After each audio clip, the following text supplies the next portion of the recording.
تم تو بالغ بھی نہیں لگ رہی، میں کیسے زیادتی کر سکتا ہوں اس جسم کے ساتھ؟ آہل دورانی دلہن کے روپ میں بیٹھی 15 سالہ بچی کے کانپتے وجود کو دیکھا، جس کے ساتھ نشے کی حالت میں زیادتی کر چکا تھا۔ خنسا اسے دیکھ کر رونے لگی۔ خنسا کی گردن اور کندھے پر ابھی تک آہل کی درندگی کے نشان نظر آ رہے تھے۔ پہلے نشے کی حالت میں زیادتی کی، اب سہاگ رات مناؤں گا۔ آہل نے بے دردی سے اس کے کانپتے وجود پر بھاری بھرکم پورے کمرے میں 15 سالہ بچی کی چیخیں گونج رہی تھی۔ وہ چلاتے ہوئے کہہ رہی تھی، چھوڑو مجھے، پلیز چھوڑو۔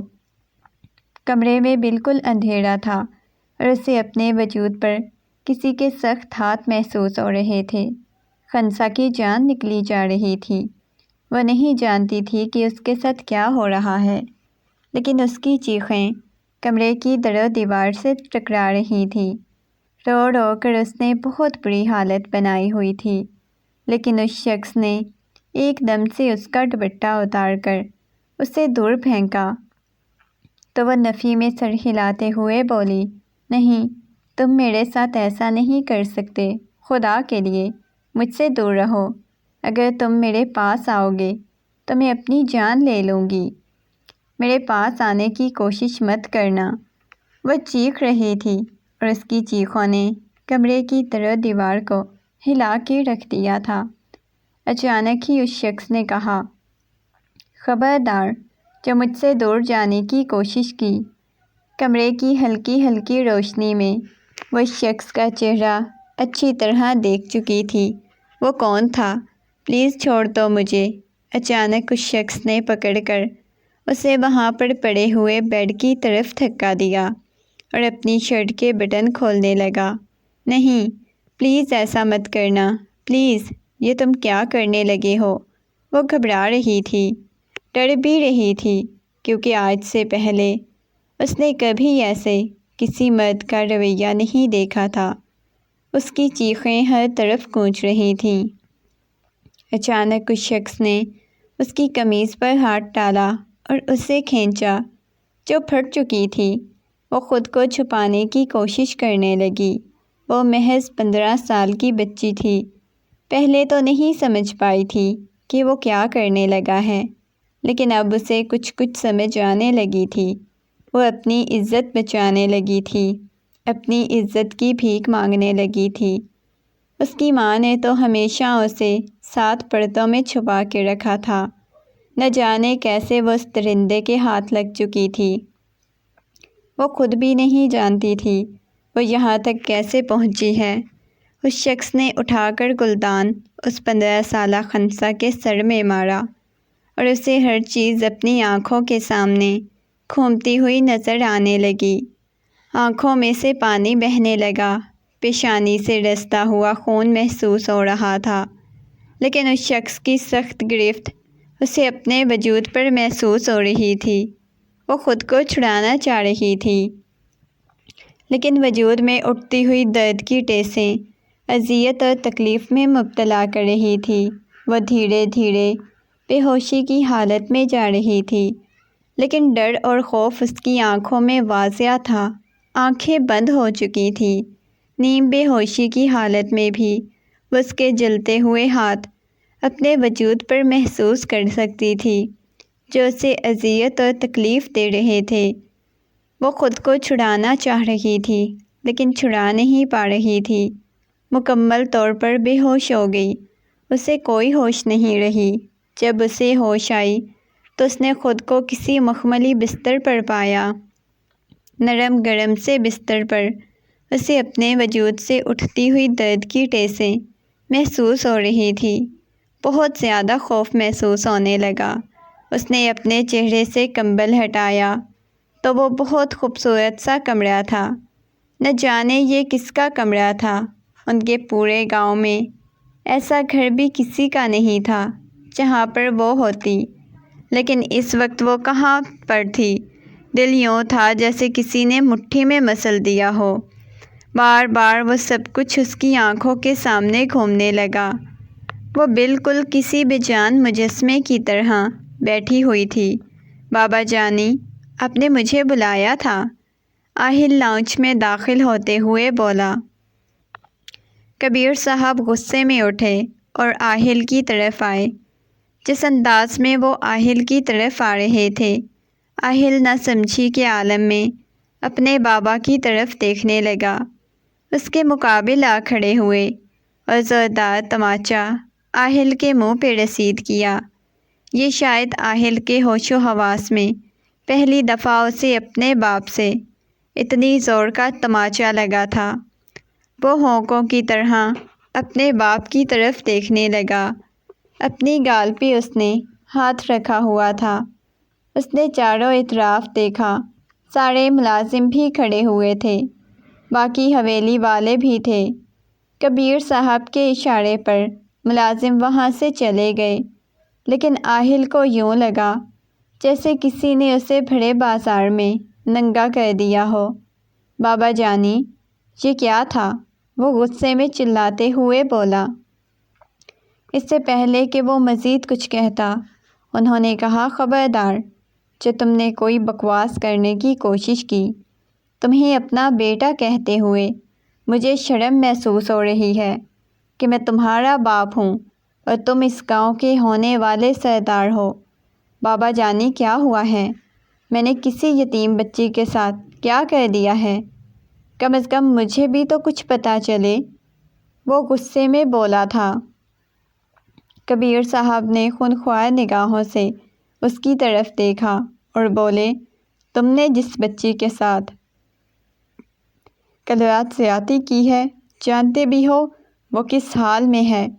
اگر اس کی ماں تمہاری سچائی گاؤں والوں کو بتا دیتی تو یہ جو تم گاؤں کے سردار بننے کے خواب دیکھ رہے ہو، یہ تمہارے سارے خواب خاک میں مل جانے تھے۔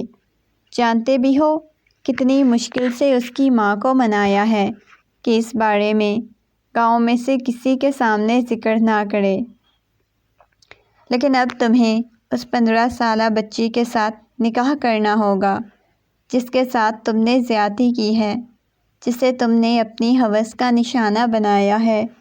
وہ غصے میں بول رہے تھے اور کبیر صاحب کی طرف دیکھتا ہوا کہنے لگا، آپ کو کوئی بھی آ کے بولے گا کہ میں نے کسی معصوم بچی کے ساتھ زیادتی کی ہے، کسی کو اپنی ہوس کا نشانہ بنایا ہے، تو کیا آپ اس کی باتوں پر یقین کر لیں گے؟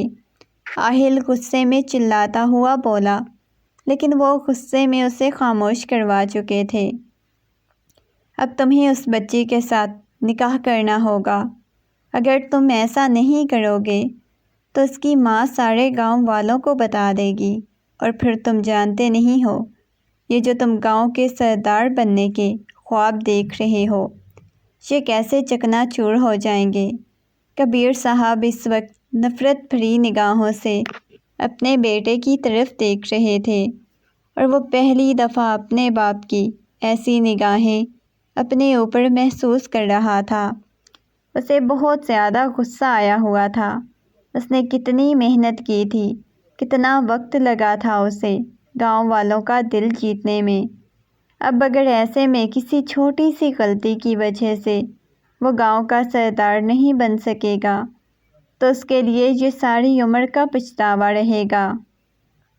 اس لڑکی کو تو میں دیکھ لوں گا، وہ دل ہی دل میں سوچنے لگا اور کہنے لگا، ٹھیک ہے، اگر آپ لوگوں کو یہ لگتا ہے کہ میں نے اس کے ساتھ کسی قسم کی کوئی زیادتی کی ہے، اس کے ساتھ ظلم کیا ہے، تو پھر ٹھیک ہے، میں اسے قبول کرنے کے لیے تیار ہوں۔ یہ کہہ کر اپنے کمرے کی طرف چلا گیا، جا کر بہت زور سے کمرے کا دروازہ بند کیا۔ کبیر صاحب، یہ آپ نے کیا کہہ دیا ہے؟ میں کبھی بھی اس 2 ٹکے کی لڑکی کو اپنی بہو قبول نہیں کروں گی۔ مجھے تو ایسا لگ رہا ہے جیسے اس کی ماں نے یہ سب کچھ جان بوجھ کر کیا ہے۔ اس کی ماں یہ چاہتی ہے کہ ان کی بیٹی میرے بیٹے کی بیوی بنے، اس وجہ سے اتنا بڑا ہمارے بیٹے پر الزام لگایا ہے۔ کبیر صاحب نے غصے میں دانیہ بیگم کی طرف دیکھا اور کہنے لگے، تمہیں شرم تو نہیں آ رہی؟ جب تم اپنے بیٹے کے بارے میں اچھی طرح جانتی ہو کہ وہ کیسے کردار کا مالک ہے اور وہ یہ سب کچھ کر سکتا ہے، اس کے باوجود تم اس معصوم سی بچی پہ الزام لگا رہی ہو۔ تم نے اس کی حالت نہیں دیکھی جب اسے یہاں پر لایا گیا تھا۔ ڈاکٹر کی تم نے بات نہیں سنی تھی، اس کے باوجود تم یہ کہہ رہی ہو کہ اس کی ماں جھوٹ بول رہی ہے۔ دانیہ بیگم، کچھ تو ہوش کر لو، کچھ تو انسانیت آپ کے اندر پائی جانی چاہیے۔ کبیر صاحب دانیہ بیگم کی بے عزتی کرتے ہوئے وہاں سے جا چکے تھے، لیکن ابھی تک خنسا حویلی میں موجود تھی۔ کبیر صاحب نے ملازمہ کی ذمہ داری لگائی ہوئی تھی کہ خنسا کا خیال رکھنا، اسے کسی بھی چیز کی ضرورت ہو تو فوراً اسے پہنچا دینا۔ خنسا ابھی کمرے میں ہی تھی جب ملازمہ اس کے لیے کھانا لے کر کمرے میں داخل ہوئی۔ خنسا نے اس ملازمہ کی طرف دیکھا، وہ اس کے سامنے کھانے والی ٹرے رکھتے ہوئے کہنے لگی، دیکھیں بڑے صاحب نے مجھے آپ کا خیال رکھنے کے لیے کہا ہے۔ آپ کو کسی بھی چیز کی ضرورت ہو تو آپ مجھے کہہ سکتے ہیں۔ اس نے گھبراتے ہوئے ملازمہ کی طرف دیکھا، میں کہاں پر ہوں اور یہاں پر مجھے کون لے آیا؟ مجھے نہیں رہنا۔ اسے اپنے وجود سے جان نکلتی ہوئی محسوس ہو رہی تھی۔ جیسے ہی وہ ٹھیک سے اٹھ بھی نہیں پا رہی تھی، ایسے لگ رہا تھا جیسے اس کی جان نکل جائے گی۔ مجھے اماں کے پاس جانا ہے، میری اماں کو بلائیں۔ وہ روتی ہوئی بولی، دیکھیں مجھے آپ کی اماں کے بارے میں یا کسی کے بارے میں کچھ بھی نہیں پتہ، بس مجھے بڑے صاحب نے بولا ہے کہ آپ کو کسی بھی چیز کی ضرورت ہو تو میں آپ کو پہنچا دوں۔ وہ نرمی سے کہتی ہوئی اس کے سامنے کھانا رکھ چکی تھی۔ بھوک کی وجہ سے اس وقت اس کا بہت برا حال تھا، لیکن جو کچھ اس کے ساتھ ہو چکا تھا وہ سب کچھ اپنے دماغ سے نہیں نکال پا رہی تھی۔ اس نے اپنے بالوں کو مٹھیوں میں دبوچا ہوا تھا، کہنے لگی، بڑے صاحب کو بولو نا میری اماں کو میرے پاس بھیجیں۔ ملازمہ اس بات میں سر ہلاتی ہوئی وہاں سے چلی گئی۔ بار بار خنسا کی آنکھوں کے سامنے آہل درانی کا چہرہ گھوم رہا تھا۔ بار بار آہل کا چہرہ خنسا کی آنکھوں کے سامنے آ جایا کرتا تو اس کا دل کرتا کہ وہ چیخنے چلانے لگ جائے، رونے لگ جائے۔ اس کی آنکھوں میں سے آنسو بہے جا رہے تھے۔ رات کا وقت تھا، وہ ابھی تک بیٹھی رو رہی تھی جب کمرے کا دروازہ کھلا۔ اس نے نگاہیں اٹھا کر دیکھا تو سامنے کبیر صاحب کھڑے ہوئے تھے۔ مسکراتے ہوئے بولے، اس کے پاس آئے، دیکھو بیٹا، مانتا ہوں میرے بیٹے نے جو کچھ بھی کیا ہے وہ بہت غلط کیا ہے۔ تم ایک معصوم سی بچی ہو، تمہاری ماں نے کہا ہے تمہیں اپنے ساتھ واپس نہیں لے جانا چاہتی، اب تمہیں اسی حویلی میں رہنا ہوگا۔ تمہاری ذمہ داری اب ہماری ہے، کیونکہ میرے بیٹے نے جو کچھ کیا ہے وہ ناقابل معافی ہے، لیکن وہ اس غلطی کا ازالہ ضرور کرے گا۔ وہ نرمی سے خنسا کو سمجھانے کی کوشش کرنے لگے، لیکن خنسا کو ان کی باتوں کی کوئی سمجھ نہیں آ رہی تھی۔ وہ ان باتوں کا جواب نہیں دے رہی تھی۔ وہ کہنے لگی، مجھے کوئی نکاح نہیں کرنا، مجھے میری اماں کے پاس جانا ہے۔ وہ روتے ہوئے بولی، لیکن کبیر صاحب نے اسے چپ کروا دیا اور کمرے سے باہر چلے گئے۔ تھوڑی دیر بعد کمرے میں آہل آیا۔ آہل کو دیکھتے ہی اس کے چہرے پہ ہوائیاں اڑنے لگ گئیں۔ اس کا رنگ پیلا پڑ چکا تھا۔ وہ غصے میں اس کے پاس آیا اور ایک دم سے اس کے کندھوں سے پکڑ کر اسے پیچھے دیوار کے ساتھ لگا دیا۔ آہل کو اپنے اتنا قریب دیکھ کر خنسا کو یوں محسوس ہوا جیسے ابھی اس کے وجود سے جان نکل جائے گی۔ وہ پوری کی پوری کپ کپانے لگی، یہ اب کیا کر رہے ہیں؟ وہ گھبراتے ہوئے بولی، وہی کر رہا ہوں جو تمہارے ساتھ پہلے کر چکا ہوں۔ کیوں جھوٹ بولا تم نے سب کے ساتھ؟ میں نے تو ایسا تمہارے ساتھ کچھ بھی نہیں کیا۔ آہل غصے میں اس کی طرف دیکھتا ہوا بولا، تم تو محض 15-16 سال کی بچی لگ رہی ہو، تم تو مجھے کہیں سے بڑی نہیں لگ رہی، اس کے باوجود اتنا بڑا تم نے الزام لگا دیا ہے۔ مجھے تو لگتا ہے یہ سب کچھ تمہاری ماں نے ہی کیا ہے۔ اب دیکھنا میں تمہارے ساتھ کیا کروں گا، کل ہمارا نکاح ہوگا نا، اس کے ساتھ جو کچھ بھی کروں گا اس کے لیے تیار رہنا۔ یہ کہہ کر آہل شدت سے اسے دھکا دیا، وہ سیدھا بیڈ پہ جا گری۔ آہل کمرے کا دروازہ بند کرتا ہوا چلا گیا۔ اس نے بیڈ شیٹ کو اپنی مٹھیوں میں دبوچا اور نہ جانے کتنی دیر تک روتی رہی۔ تانیہ بیگم بہت زیادہ کبیر صاحب کو سمجھانے کی کوشش کی کہ وہ کبھی بھی کسی ایسی لڑکی کو اپنی بہو نہیں بنا سکتی، لیکن وہ بھی اپنی ضد کے پکے تھے، کسی معصوم کے ساتھ زیادتی کبھی نہیں ہونے دے سکتے تھے۔ انہوں نے ہمیشہ ہی مدد کی، اگر گاؤں میں کوئی ایسا کرتا تو اس کی سزا بہت بڑی ہوتی۔ وہ اپنے بیٹے کو کوئی بڑی سزا نہیں دے سکتے تھے، لیکن اس کا نکاح اس معصوم بچی کے ساتھ کروا سکتے تھے تاکہ اس کی زندگی برباد ہونے سے بچ جائے۔ اس وجہ سے انہوں نے سیدھا سیدھا نکاح کا کہہ دیا۔ اگلے دن اسے تیار کر کے یہ بات پورے گاؤں میں پھیل چکی تھی۔ آہل درانی کا نکاح ہے، وہ بھی گاؤں کی ایک لڑکی کے ساتھ۔ سب کو یہی لگ رہا تھا کہ انہوں نے شادی کے لیے ایک معصوم بچی کا انتخاب کیا ہے، ایک غریب کے سر پر ہاتھ رکھا ہے۔ سب نے بات کو صحیح مطلب دے لیا، لیکن کوئی نہیں جانتا تھا کہ آہل کے ساتھ کیا ظلم کیا ہے، جس کے بعد آہل کے ساتھ اس کا نکاح کیا جا رہا ہے۔ وہ چھوٹی دلہن آہل کے پہلو میں بیٹھی ہوئی تھی، چہرے پر دنیا جہان کی سنجیدگی سجائے وہ بیٹھا ہوا تھا۔ نکاح ہونے کے بعد اسے آہل کے کمرے میں بٹھا دیا گیا۔ وہ 2-3 دن سے کوئی بے جان مجسمہ ہی لگ رہی تھی، نہ ہنس رہی تھی نہ رو رہی تھی، بالکل خاموش تھی۔ جو کوئی اس کے ساتھ کچھ کرتا وہ خاموشی سے برداشت کیے جا رہی تھی۔ اس نے کبھی سوچا بھی نہیں تھا جو شخص اس کی عزت کی دھجیاں اڑائے گا اسے کہیں منہ دکھانے کے قابل نہیں چھوڑے گا۔ اس کی کم عمری کو، اس کے بچپنے کو، ہر چیز کو وہ خاک میں ملا دے گا، اسی کے ساتھ اس کا نکاح کر دیا جائے گا۔ یہ چیز اسے اذیت اور تکلیف میں مبتلا کر رہی تھی۔ نہ جانے کتنی دیر تک وہ روتی رہی۔ ابھی بھی اسے اپنے وجود سے گھن محسوس ہو رہی تھی۔ اچانک ہی اس کی نظر فروٹ والی ٹوکری کی طرف گئی۔ وہاں پر ٹوکری میں ایک چھری پڑی ہوئی تھی۔ وہ اس کی طرف گئی، اس نے اپنے ہاتھ میں چھری پکڑ لی۔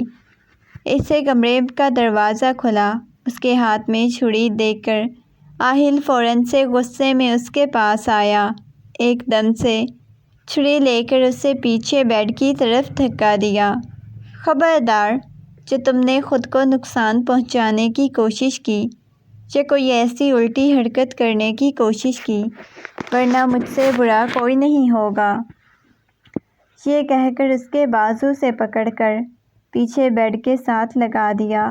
وہ چھوٹی بچی تھی، آنکھوں میں خوف لیے سامنے کھڑے آہل خانزادہ کی طرف دیکھ رہی تھی۔ اسے ڈر لگ رہا تھا، وہ آنکھوں میں خوف لیے دیکھ رہی تھی۔ وہ بالکل معصوم بچی تھی۔ آہل اب کی بار نفرت بھری نگاہوں سے اس کی طرف دیکھ رہا تھا۔ تمہاری وجہ سے میری زندگی برباد ہو چکی ہے۔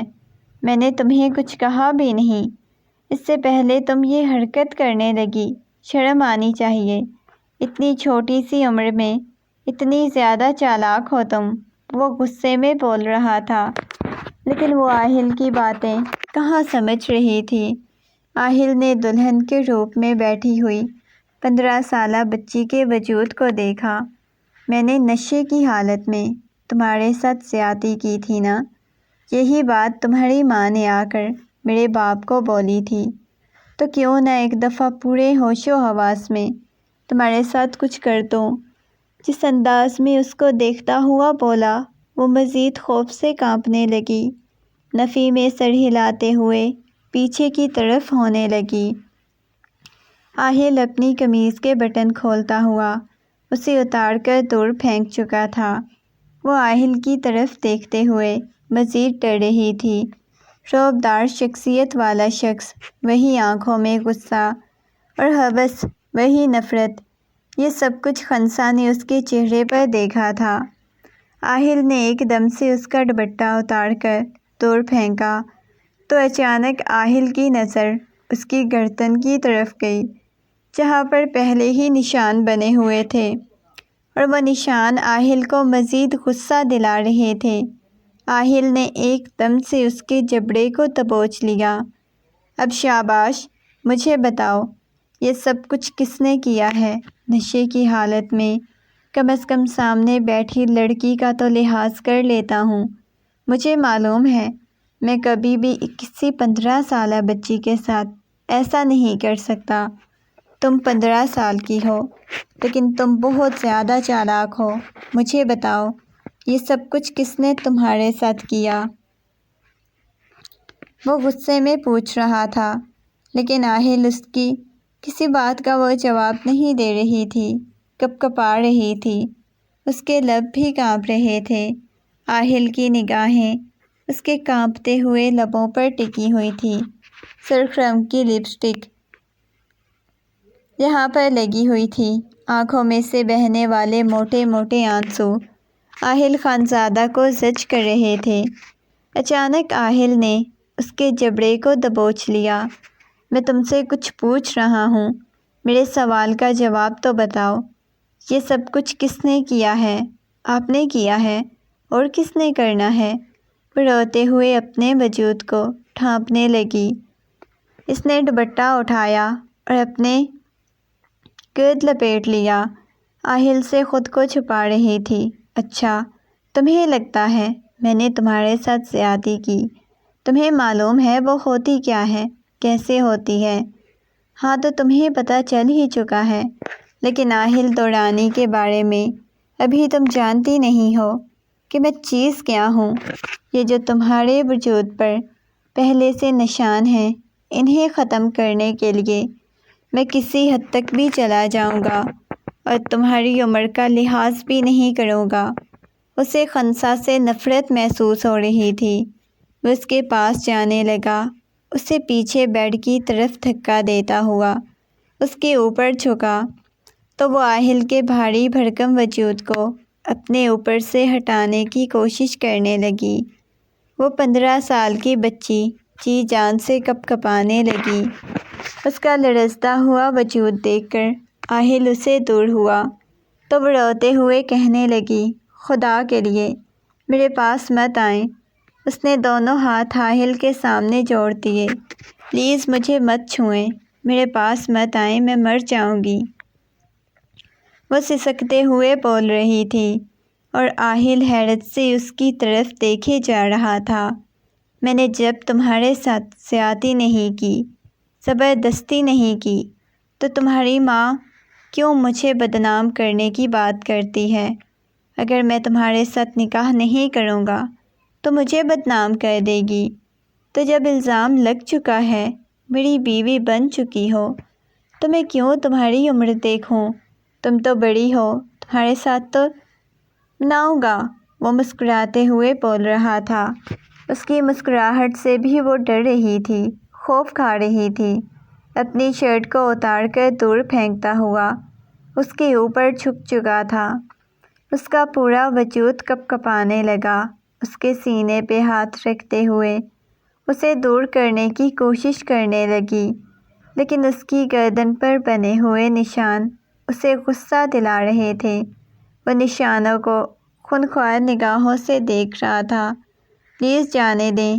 اب کی بار اس کی آواز بھی گلے میں ہی اٹک چکی تھی، لیکن اس کے لبوں کو قید کرتا ہوا آواز حلق میں ہی دبا چکا تھا۔ اس کی آنکھوں میں سے آنسو بہے جا رہے تھے۔ وہ اسے مکے مار رہی تھی، اسے دور بھیجنے کی کوشش کر رہی تھی۔ اس کا سانس بند ہو چکا تھا، ایسے لگ رہا تھا جیسے ابھی آنکھیں باہر آ جائیں گی۔ آہل کو محسوس ہوا جیسے اس کی سانس بند ہو چکی ہے۔ آہل فوراً اسے دور ہوا۔ وہ بے ہوشی کی حالت میں جا چکی تھی۔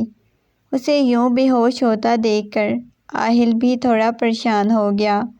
اس کی گال کو تھپ تھپاتے ہوئے اسے ہوش میں لانے کی کوشش کرنے لگا۔ لڑکی آنکھیں کھولو، کیا ہوا ہے تمہیں؟ آہل نے سائڈ ٹیبل سے گلاس پانی میں ڈالا اور اس کے لبوں سے لگا دیا، لیکن بے ہوشی کی حالت میں بھلا وہ پانی کیسے پی سکتی تھی؟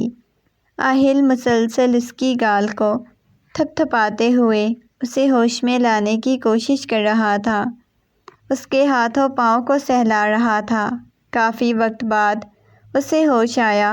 اٹھو، جا کر چینج کرو، وہ بہت غصے میں بولا، تو وہ فوراً ہی اس بات میں سر ہلاتے ہوئے وہاں سے چینجنگ روم کی طرف چلی گئی۔ وہ اس چھوٹی بچی کی طرف دیکھ رہا تھا۔ اس کے بارے میں اسے بہت غصہ آیا ہوا تھا۔ اس کی گردن پر نشان دیکھ کر نہ جانے کیوں اسے تھوڑا عجیب سا محسوس ہوا۔ کیا واقعی میں یہ سارے نشان میرے دیے گئے ہیں؟ لیکن میں اتنا ظالم کیسے ہو سکتا ہوں؟ ایک معصوم بچی کے ساتھ اتنا ظلم کیسے کر سکتا ہوں؟ اب کی بار وہ خود سے ہی سوال کرنے لگ گیا۔ کمرے سے باہر چلا گیا۔ نہ جانے کتنی دیر تک لاؤنج میں بیٹھا سگریٹ پر سگریٹ پیتا رہا۔ ایش ٹرے سگریٹوں سے بھر چکا تھا۔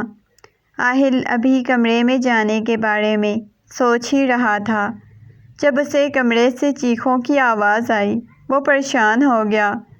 فوراً ہی خنسا کے کمرے کی طرف گیا، لیکن اس نے کمرے کا دروازہ کھولا تو وہ ایک کونے میں چھپی ہوئی کھڑی ہوئی تھی۔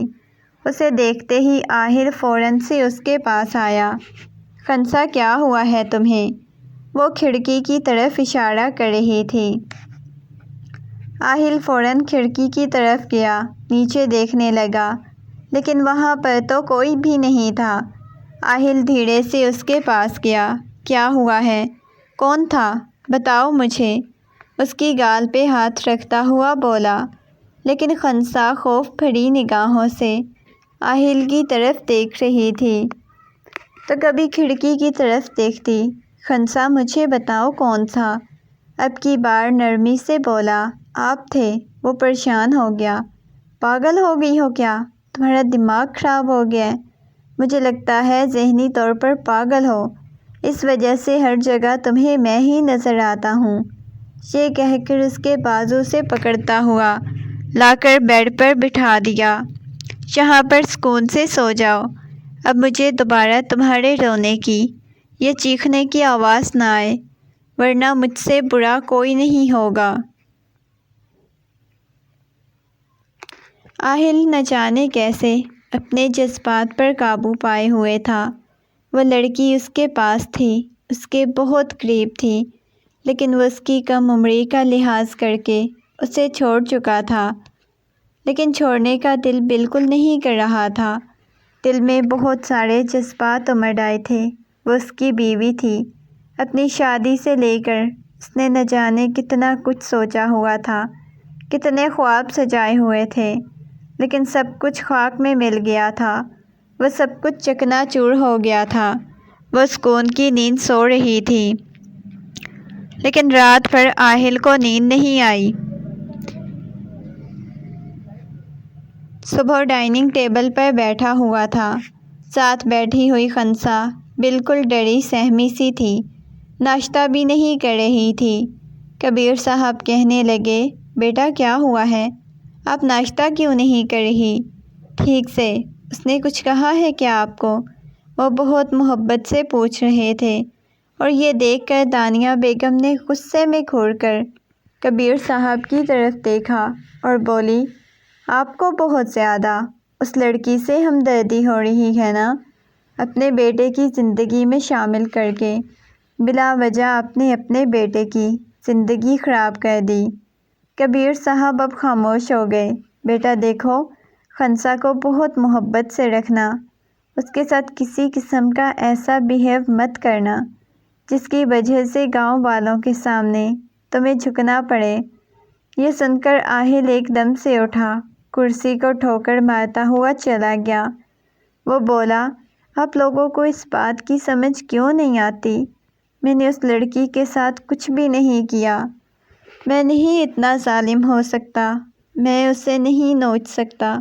اس کے وجود پر بنے ہوئے نشان دیکھ کر مجھے خود پر شرم محسوس ہوتی ہے کہ میں نے یہ سب کچھ کیا۔ نہیں بابا جانی، میں ایسا کچھ نہیں کر سکتا، نہ ہی میں نے ایسا کچھ کیا ہے۔ نہ جانے کس کی استعمال کی ہوئی لڑکی آپ لوگوں نے میرے پلو سے باندھ دی، میں تو کبھی اسے زندگی میں قبول نہیں کر سکوں گا۔ یہ کہہ کر وہ غصے میں کرسی کو پیچھے کی طرف ٹھوکر مارتا ہوا وہاں سے چلا گیا۔ دانیہ بیگم بولیں، میں تو پہلے ہی کہتی تھی کہ میرا بیٹا ایسے نہیں کر سکتا۔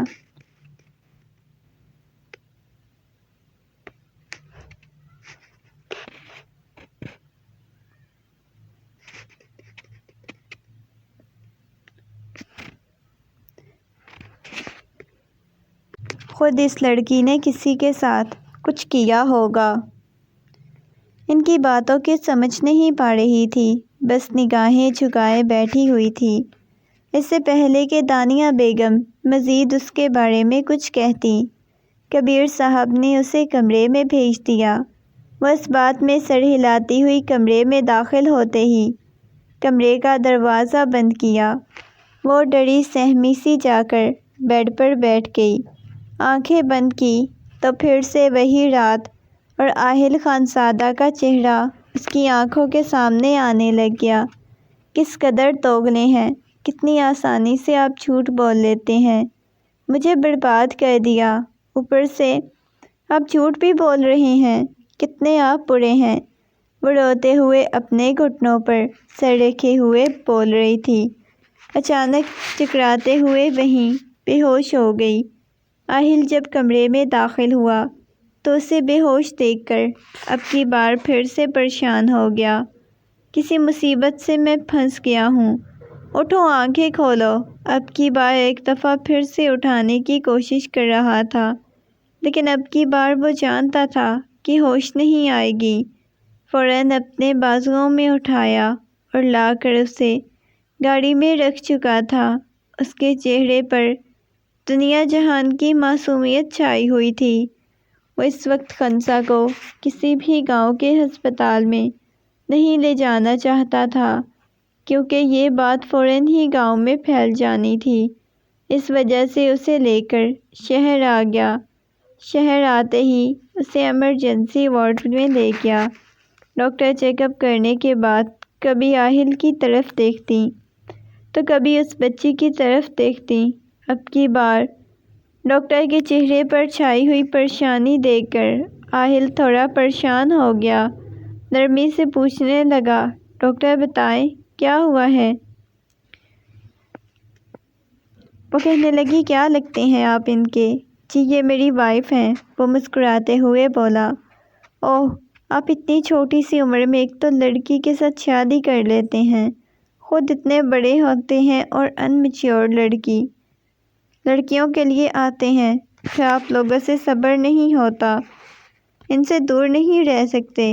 یہ ماں بننے والی ہیں اور ان کی عمر دیکھیں، محض 16-17 سال کی ہے، اور اتنی سی عمر میں ایک لڑکی خود کو، اپنے آپ کو سنبھال نہیں پاتی، وہ میچور بھی نہیں ہوتی، اوپر سے اتنے ڈاکٹر غصے میں کہہ رہی تھی، اور آہل کا اوپر کا سانس اوپر، نیچے کا نیچے رہ گیا۔ دیکھیں ڈاکٹر صاحب، مجھے PhD مجھے یہ بچہ نہیں چاہیے، وہ سنجیدگی سے بولا۔ تو اس کی بات سن کر ڈاکٹر طنزیہ انداز میں ہنستے ہوئے بولی، اچھا، اب آپ کتنی آسانی سے کہہ رہے ہیں کہ آپ کو بچہ نہیں چاہیے؟ آپ کو شرم آنی چاہیے، ایک معصوم سی لڑکی کی زندگی برباد ہو جاتی ہے، ایسے وہ اس قابل نہیں کہ ہم ان کا آپریشن کریں، اس بچے کو ختم کریں۔ اصل میں ان کی جان بھی جا سکتی ہے۔ اب ان کی ڈائٹ کا بہت زیادہ خیال رکھیے گا۔ یہ کہہ کر ڈاکٹر نے میڈیسن لکھ کر دینے کے بعد وہاں سے بھیج دیا۔ آہل روم میں داخل ہوا تو سامنے اسٹریچر پر پڑی ہوئی تھی، آنکھوں میں نمی تیر رہی تھی۔ اس نے نگاہیں اٹھا کر آہل کی طرف دیکھا، گھبراتے ہوئے بولی، کیا ہوا ہے؟ شاید ابھی بھی اس کی بات واقعی سمجھ نہیں پائی تھی یا اسے سمجھ نہیں آئی تھی۔ آہل نے، یا تم نے مجھ پر الزام لگایا ہے، مجھے حقیقت بتاؤ، کس نے تمہارے ساتھ یہ سب کچھ کیا ہے؟ کیوں مجھ پہ الزام لگا رہی ہو؟ آہل نے غصے میں اس کے کندھوں سے پکڑ کر جھنجھوڑ کر اس سے پوچھا، یہ جو تم مجھ پہ الزام لگا رہی ہو، مجھے حقیقت بتاؤ، کس نے تمہارے ساتھ یہ سب کچھ کیا ہے؟ کیوں مجھ پہ الزام لگا رہی ہو؟ چیختے ہوئے چلاتے ہوئے بولا تو وہ مزید سہم گئی۔ اس کے لب کپ کپا رہے تھے۔ اچانک آہل کی نگاہیں اس کے لبوں پر ٹک گئیں، لیکن فوراً ہی اپنی نگاہیں ہٹاتا ہوا بولا، میں تم سے کیا پوچھ رہا ہوں؟ اگر تم مجھے حقیقت نہیں بتاؤ گی تو اس بچے کے ساتھ ساتھ تمہیں بھی اس دنیا سے اگلے جہان بھیج دوں گا۔ بتاؤ مجھے، وہ چلاتے ہوئے پوچھ رہا تھا۔ خنسا نے آہل کو کوئی جواب نہیں دیا۔ مجھے گھر جانا ہے، مجھے اماں کے پاس جانا ہے، وہ روتے ہوئے بول رہی تھی۔ نہ جانے کیوں اسے اپنے ہی وجود میں عجیب سی بے چینی محسوس ہو رہی تھی۔ اسے کہیں چین نہیں مل رہا تھا۔ آہل اسے لے کر گھر آ چکا تھا۔ گھر لاتے ہی سیدھا اسے کمرے میں لے کر چلا گیا۔ دانیہ بیگم کو تو ویسے ہی اس لڑکی سے نفرت تھی۔ کمرے میں لاتے ہی اس نے غصے میں کمرے کا دروازہ بند کیا اور اسے کندھوں سے پکڑ کر بیڈ پر بٹھایا۔ چلو شاباش، اب مجھے بتاؤ کہ کس نے تمہارے ساتھ یہ سب کچھ کیا ہے؟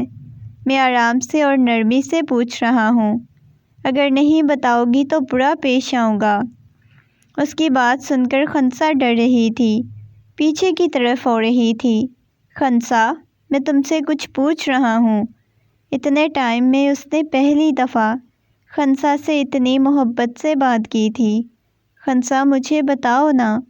اس نے خنسا کے چہرے کو اپنے ہاتھوں کے پیالے میں بھر لیا۔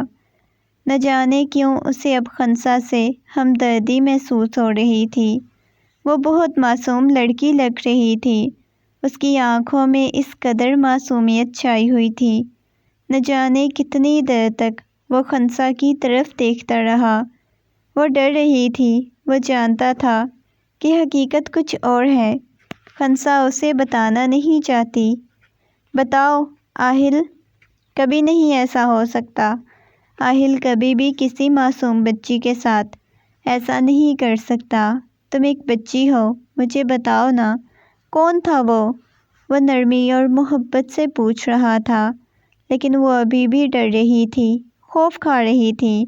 آپ ہی تھے، آپ کے علاوہ کوئی بھی نہیں تھا۔ آپ نے میرے ساتھ یہ سب کچھ کیا، وہ روتے ہوئے بولی تو آہل کا دماغ گھوم گیا۔ یہ کیا بکواس ہے؟ مجھے سیدھی بات بتاؤ۔ وہ ابھی بھی ڈر رہی تھی، خوف کھا رہی تھی۔ آپ ہی تھے، آپ کے علاوہ کوئی بھی نہیں تھا۔ آپ نے میرے ساتھ یہ سب کچھ کیا ہے، وہ روتے ہوئے بولی تو آہل کا دماغ گھوم گیا۔ کیا بکواس ہے؟ مجھے سیدھی بات کیوں نہیں بتاتی کہ وہ میں نہیں تھا؟ اگر تم مجھے نہیں بتاؤ گی تو میں تمہارے ساتھ بہت برا پیش آؤں گا۔ وہ غصے میں چلاتا ہوا بولا تو وہ روتے ہوئے کہنے لگی، آپ ہی تھے، آپ کو سمجھ کیوں نہیں آتا؟ وہ سسکتے ہوئے بولی۔ اس کی سسکیاں پورے کمرے میں گونج رہی تھی۔ آپ مجھے مار دیں، اب ایک کام کریں، میں بری ہوں نا، میں غلط ہوں، آپ کو یہ لگتا ہے آپ نہیں تھے، میں نے جان بوجھ کر کسی کے ساتھ ایسا کیا ہے، تو آپ مجھے مار دیں۔ اس کے ہاتھوں کو پکڑ کر اپنے گلے پر رکھ چکی تھی۔ میرا گلا گھونٹ دیں، مجھے مار دیں، مجھے بھی نہیں زندہ رہنا، اب کی بار چیخ کر بول دی تھی۔ ریلیکس ہو جاؤ، کیا ہو گیا ہے تمہیں؟ کیوں اتنا زیادہ ہائپر ہو رہی ہو؟ وہ نرمی سے اسے سمجھانے کی کوشش کر رہا تھا۔ مجھے بھی یہ بچہ نہیں چاہیے نہ مجھے زندہ رہنا ہے، مجھے مر جانا ہے، وہ سسکتے ہوئے بولے جا رہی تھی۔ اب کی بار آہل خود بہت زیادہ پریشان ہو گیا۔ نہ جانے کتنی دیر تک وہ روتی سسکتی رہی۔ آہل اب پریشان تھا تو 3 دن یوں ہی گزر گئے تھے۔ اسے پوچھ پوچھ کر آہل تھک چکا تھا۔ کبھی اسے غصے میں پوچھنے لگ جاتا تو کبھی اس پہ ترس آنے لگ جاتا۔ اسے یہی لگ رہا تھا جیسے اس چھوٹی سی لڑکی کے دماغ میں کسی نے بہت کچھ بٹھا دیا ہے۔ جیسا وہ بولتی ہے ایسے لگتا ہے جیسے اسے کسی نے یہ سب کچھ سکھایا ہو۔ رات کا نہ جانے کون سا پہر تھا۔ آہل ابھی تک گھر نہیں آیا تھا۔ آنے میں کافی زیادہ لیٹ ہو چکا تھا، لیکن وہ جلدی گھر بھی نہیں جانا چاہتا تھا۔ وہ تھوڑا پریشان بھی تھا۔ تقریباً رات کے 2 بجے وہ حویلی میں داخل ہوا۔ اس وقت سیدھا اس کے قدم اپنے کمرے کی طرف تھے۔ کمرے کے دروازے کے سامنے کھڑا ہو کر وہ تھوڑا حیران ہوا، کیونکہ اسے اندر سے گھٹی گھٹی سسکیوں کی آواز آ رہی تھی۔ اس نے ایک دم سے دروازہ کھولا تو سامنے فرش پر گری پڑی تھی۔ اس کی پیشانی سے خون نکل رہا تھا، آنکھوں میں سے آنسو بہہ رہے تھے۔ اس کی یہ حالت بہت عجیب تھی۔ جلدی سے اس کے پاس آیا۔ خنسا، تمہیں کیا ہوا ہے؟ وہ اس کی گال کو تھپ تھپاتا ہوا اسے اٹھانے کی کوشش کرنے لگا۔ خنسا، آنکھیں کھولو۔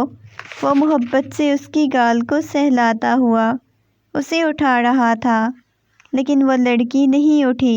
خنسا، تمہیں کیا ہو گیا ہے؟ پلیز خنسا، آنکھیں کھولو۔ وہ محبت سے اٹھا رہا تھا۔ آہل کے ہاتھ کو اپنے ہاتھ کی گرفت میں لیتے ہوئے وہ بہت شدت سے رونے لگی۔ مجھے معاف کر دیجیے گا، وہ سسک رہی تھی۔ بتاؤ نا مجھے کیا ہوا ہے؟ کون تھا؟ کس نے یہ سب کچھ کیا؟ وہ اسے اپنی باہوں میں اٹھا چکا تھا۔ فوراً ہسپتال پہنچ گیا۔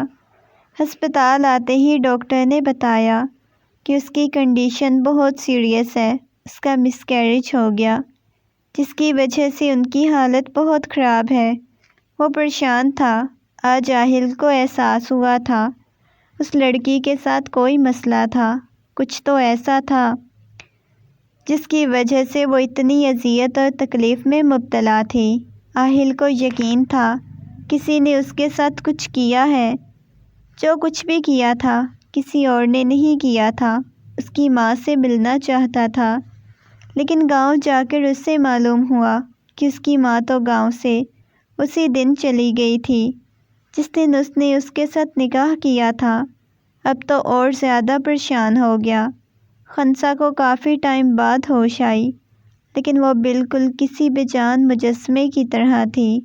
وہ خنسا کے پاس گیا، اس کے ہاتھ کو اپنے ہاتھ کی گرفت میں لیا۔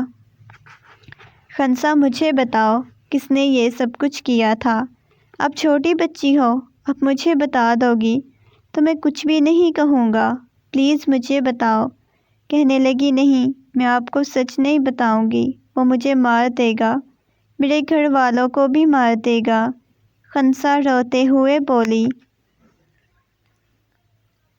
تو آہل کی پیشانی پہ بل نمودار ہوئے۔ کون مار دے گا؟ مجھے اس کا نام تو بتاؤ۔ وہ کہنے لگی، وہ آپ کے تایا جان کا بیٹا ہے۔ یہ کہہ کر وہ نگاہیں جھکا گئی اور آہل کی پیشانی پہ بل نمودار ہوئے۔ مطلب تایا جان کا بیٹا؟ آپ کو پتہ ہے میرے ساتھ یہ سب کچھ آپ کے تایا جان کے بیٹے نے کیا ہے۔ وہ چاہتے تھے میں آپ کا نام نہ لوں اور آپ کا نام لوں اور سب کو آپ کا نام لے کے بتاؤں، آپ کو بدنام کر دوں، تاکہ آپ کے گاؤں والے آپ کو سردار نہ بننے دیں۔ اس وجہ سے یہ سب کچھ کر رہے تھے۔ انہوں نے بہت کچھ کرنے کا کہا، میں نہیں کر سکی۔ میں نے کہا کہ میں آپ کو ان کی سچائی بتا دوں گی، لیکن انہوں نے مجھے مارنے کی کوشش کی۔ وہ سسکتے ہوئے بولی۔ اس کی آنکھوں میں ڈر تھا۔ اچھا رونا بند کرو۔ آہل نے اس کے آنسو صاف کیے۔ آج پہلی دفعہ آہل کو احساس ہوا تھا وہ لڑکی اس کی وجہ سے برباد ہوئی تھی۔ وہ بے گناہ تھی، وہ تو معصوم سی تھی۔ آہل کو اب خود پر غصہ آیا۔ اسے جانے انجانے میں اذیت اور تکلیف دے چکا تھا۔ بہت زیادہ خود پہ غصہ آیا ہوا تھا۔ اپنے تایا جان کے بیٹے کو تو اس کے گناہوں کی سزا دلوا چکا تھا، لیکن خنسا سے بہت محبت کرنے لگا تھا، اس کا بہت خیال رکھنے لگا تھا۔ وہ کسی معصوم بچی کی طرح اسے ٹریٹ کرتا، اسے کسی چیز کی کمی محسوس نہیں ہونے دیتا تھا۔ وہ ظلم اس کے ساتھ کر چکا تھا، اس کا ازالہ چاہتا تھا۔ وقت کے ساتھ ساتھ خنسا نارمل ہوتی گئی۔ اس کے لیے آسان نہیں تھا واپس زندگی کی طرف لوٹ کر آنا، لیکن جتنی آہل نے اسے محبت دی تھی، جتنا اس کا خیال رکھا، اس کے بعد وہ ٹھیک ہو گئی۔